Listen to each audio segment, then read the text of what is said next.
everyone, yes it is that time, it is I, and today in our third can in our action movie franchise six-pack is none other than Lethal Weapon. Yes, I have the soundtrack on vinyl. How geek-tastic is that? Anyway, we've got Riggs and Murtaugh. They're paired together. You've got Martin Riggs, who's a loose cannon, crazy, semi-borderline suicidal cop. Well, actually he is a suicidal cop, who just, does a lot of things that are not in the traditional cop way. But he gets the job done, just not exactly how his boss may like. Meanwhile, you have Murtaugh, who is on the verge of retirement, played by Danny Glover, and he gets paired with the psycho partner in order to go and take down a gang of drug smugglers, okay? The storyline isn't too deep, but what's cool about the Lethal Weapon series, and especially in this first one, is the characters, okay? Danny Glover's Murtaugh is a great counter to Riggs Gibson's psycho cop, okay? But there's a lot of dramatic elements to this as well. Some action movies, you just got all action, not a lot of really character development or depth to your character, where Lethal Weapon's got a great balance of that. It's got some humor in there, but it's got some great balance of really heavy drama with some kick-ass action. All the scenes in there are pretty practical effects. I mean, we're talking late 80s here, a year before Die Hard, so not a lot of CG going on. Still doing practical stuff, which makes it look even better. Lethal Weapon is a five-stubber, folks. Definitely changed how you looked at not only your heroes and, enjoying Riggs, even though he's psycho off the wall, about to shoot himself every other second. You still love his character, but also changing the buddy cop movie from there on. Now, moving on to Lethal Weapon 2, you get Riggs and Murtaugh back. Okay, this time along, they're taking on some international diplomats who are using their diplomatic immunity to do some really nasty criminal things. Along the way, they end up picking up Joe Pesci's character, who is this annoying witness that they have to protect, who witnessed the bad guys doing bad things, basically. Okay, Joe Pesci's addition to this is fantastic, okay?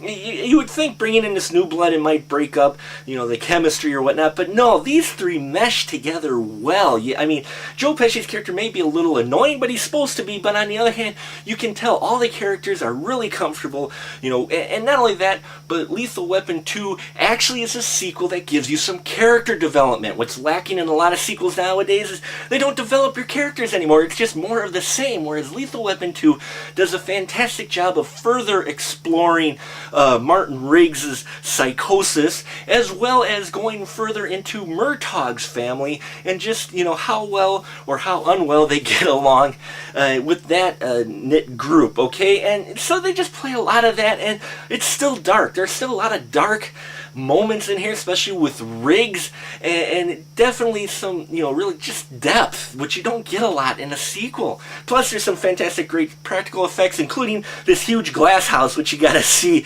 what they do to this thing. I mean, they actually built the damn thing and brought it down, literally down a mountain, so you gotta see it. It's just fantastic, and definitely a respectable sequel. 4.5 stubs for Lethal Weapon 2, folks. Yes, that's how good it is. Nearly as good as the first one, which is hard to say about most sequels. Now, moving on to Lethal Weapon 3, we've worked Joe Pesci now into as a main character. So the three of them now are main characters. Still a buddy cop film, but now you got two buddies instead of one, okay? We've lightened up the film a little bit with Joe Pesci in there more. His annoying character adds a little more comic relief. You got, Martin Riggs' character, who has done a lot of character growth over the last two films. So, he's not quite so dark. And Murtaugh, still looking forward to retirement, has some great one-liners in there as well. This time around, they are taking on some gun runners, okay? And Murtaugh and Riggs at one point get demoted and re-promoted. There's a lot of cool things that they do with the characters. Plus, they introduce yet another new blood in the form of Rene Russo, who kind of plays a Riggs counterpart as far as being the badass cop. And they've got a great scene in there where they're comparing scars, okay? They kind of bring in this love interest for Riggs. He's about ready for it now. He's had 2 films to brood and get over things.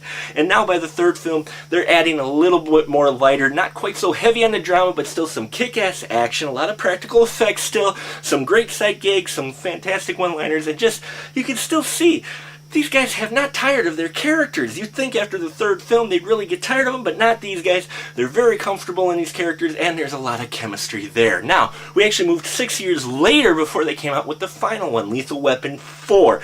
Now, this time around, they're taking on a villain in the form of Jet Li. Now, how badass can you get for a villain there? Plus, they add Chris Rock for another comedic element. Joe Pesci is still in there, Rene Russo. You know, now they've gone kind of the standard sequel way of, let's throw a lot of characters in there. But what's good about it is the fact that we've developed Riggs and Murtaugh and Joe Pesci's characters so well that you can actually explore these other characters, you know, more, and you also develop the relationship more between Riggs and Rene Russo's character. So Lethal Weapon 4 is still a solid series. I gave Lethal Weapon 3, it still gets 3.5 stubs, and Lethal Weapon 4 gets 3.5 stubs as well. These two movies not quite as dark and dramatic as the first two films, but still solid in the franchise, which never really petered out, and still kept you entertained across 4 films, which is unusual for today. And that's the Lethal Weapon franchise, folks. Hope you enjoyed the show, and stick around until next time. Keep that ticket stub. Lethal Weapon. Ooh. You know you want it.